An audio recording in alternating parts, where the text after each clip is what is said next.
Shalom, berjumpa lagi dalam Renungan Harian HKBP Maranatha Rawalumbu. Hari ini Kamis 27 Mei 2021. Sebelum kita menikmati firman Tuhan, marilah kita berdoa. Kasih karunia dan damai sejahtera dari Tuhan Allah Bapa kita dan dari anaknya Tuhan Yesus Kristus menyertai kamu sekalian. Amin. Saudara-saudara yang dikasihi Tuhan, firman Tuhan untuk kita pada hari ini Kamis 27 Mei 2021 terambil dari Yohanes 8 ayat 12. Yohanes 8 ayat 12. Maka kata Yesus pula kepada orang banyak, katanya, "Akulah terang dunia. Barang siapa mengikut aku, ia tidak akan berjalan dalam kegelapan, melainkan ia akan mempunyai terang hidup." Saudara-saudara yang dikasihi Tuhan, kalau kita menyimak kisah penciptaan, maka kita selalu ingat bahwa hal pertama atau sesuatu pertama yang Tuhan ciptakan ialah terang. Itulah penciptaan di hari pertama. Jadilah terang, maka terang itu jadi. Saudara, kenapa terang dijadikan pertama kali? Karena memang terang itu adalah kebutuhan dasar dari segala makhluk hidup untuk bisa bertahan hidup. Contohnya seperti tumbuh-tumbuhan. Mereka tidak perlu makanan yang kompleks seperti kita. Cukuplah hanya air dan sinar matahari atau terang itu, maka dia bisa berfotosintesis dan kemudian tumbuhan itu menyediakan makanan buat banyak makhluk, termasuk kita sendiri. Tentu setiap hari kita tidak lupa makan sayur, bukan? Nah, saudara-saudara, terang itu memang sangat diperlukan. Bukan hanya oleh orang yang bisa menikmati atau melihat terang itu, tetapi juga oleh orang lain di sekitarnya. Ada satu kisah tentang seorang buta yang suatu malam dia harus berangkat menyeberangi hutan lindung yang lebat dan penuh dengan pepohonan. Lalu kemudian sang buta itu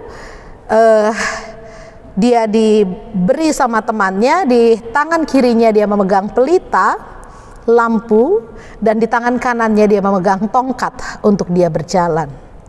Lalu di tengah-tengah hutan kemudian si buta ini tanpa dia sadari berpapasan dengan rombongan pemburu yang hendak memburu mangsa di malam hari, karena kita tahu banyak sekali binatang yang aktif di malam hari dan pemburu itu mulai beroperasi di malam hari. Dan tentunya pemburu ini untuk menghindari binatang-binatang itu melihat mereka, tentu mereka berjalan dalam kegelapan dan hanya mengandalkan keawasan mata mereka untuk melihat buruan. Lalu saudara-saudara, dari jauh sang pemburu itu sudah melihat pelita yang bersinar. Dan si pemburu ini tahu, wah, ini pasti ada orang yang mau lewat. Dan ketika mereka semakin dekat dan berpapasan, sang pemburu itu baru sadar bahwa ternyata orang yang memegang pelita itu adalah seorang buta. Karena di tangan yang lain, si buta ini memegang tongkat dan dia meraba-raba perjalanannya. Lalu si pemburu berkata kepada si buta, "Pak, maaf, Anda buta ya?" Lalu kemudian si buta bilang, "Iya, saya memang buta, Pak." Lalu si pemburu bilang, "Apa fungsinya Bapak membawa pelita di tangan kiri Bapak, kalau toh pelita itu tidak bisa menolong Bapak melihat jalan?" Lalu kemudian si buta ini berkata, "Pelita ini memang tidak berpengaruh buat saya, karena toh saya tidak bisa melihat jalan yang diterangi oleh pelita ini. Tetapi setidaknya pelita yang saya bawa di tangan kiri saya ini berguna buat orang-orang lain yang melihat saya, sehingga mereka tidak menabrak saya ketika berjalan." Tentu bisa Anda bayangkan, Pak Pemburu, bagaimana repotnya kalau saya ditabrak dan tongkat saya jatuh, saya tidak tahu harus mencari kemana. Jadi untuk amannya saya bawa pelita ini, bukan supaya saya bisa melihat jalan, tetapi supaya orang lain bisa melihat jalan, bahwa saya sedang berjalan dengan tongkat saya. Saudara, itulah fungsi terang. Terang itu kadang-kadang bukan hanya berguna buat diri kita sendiri, tapi berguna juga buat orang lain di sekitar kita. Dan inilah yang dimaksudkan oleh Yesus Kristus bahwa akulah terang hidup, barang siapa hidup dalam aku, dia tidak berada lagi dalam kegelapan. Ya mungkin kita seperti orang buta itu, ya, banyak permasalahan, banyak pergumulan, banyak kesusahan yang harus kita hadapi. Tetapi selama kita berpegang pada Kristus sebagai terang hidup, Kristus sebagai pelita kita, maka betapapun banyaknya persoalan, pergumulan, orang akan tetap melihat kita bercahaya. Karena apa? Karena kita bisa melalui pergumulan tersebut bersama dengan Kristus. Oleh sebab itu saudara-saudara, sekali lagi firman Tuhan mengingatkan kita bahwa terang itu harus kita pegang. Kristus itu harus menjadi milik kita. Dia harus menyatu dengan hidup kita. Supaya apa? Supaya hidup kita memancar sinarnya. Kita tidak lagi dalam kegelapan, tapi kita menjadi berkat buat banyak orang. Kita menjadi puji-pujian bagi Allah hidup kita, bagi banyak orang.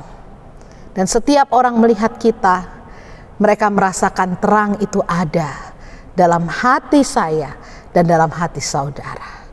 Oleh sebab itu mari hidup dalam Kristus dan jadikan Kristus terang satu-satunya dalam kehidupan kita, sehingga betapapun kita disusahkan oleh berbagai-bagai permasalahan, tetapi terang itu tetap memancar karena kita bisa melalui persoalan tersebut bersama dengan Kristus, Sang Terang Dunia. Amin. Kita berdoa.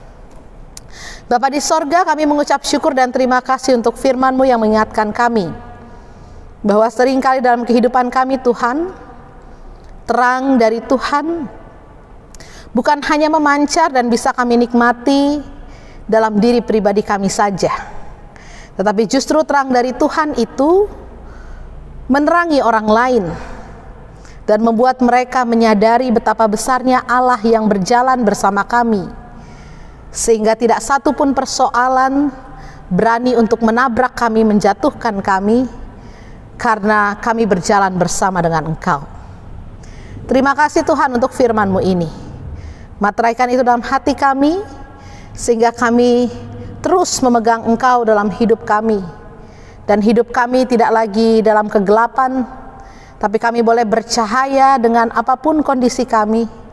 Kami menjadi terang, menjadi berkat buat orang-orang di sekitar kami.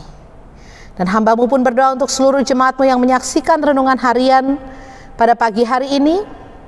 Tuhan memberkati seluruh jemaat-Mu, memberikan kesehatan, memberikan rezeki yang cukup melalui pekerjaan tangan mereka.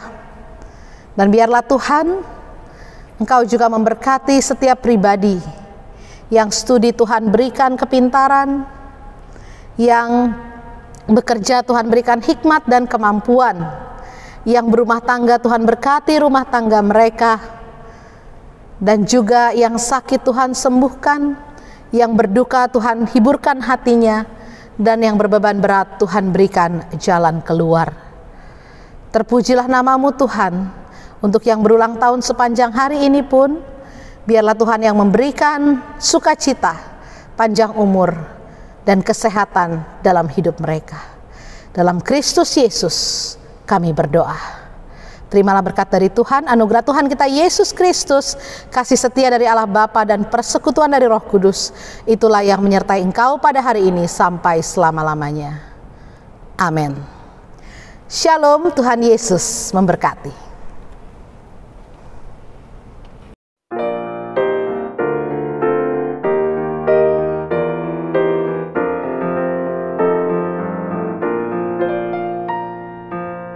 Yesus telah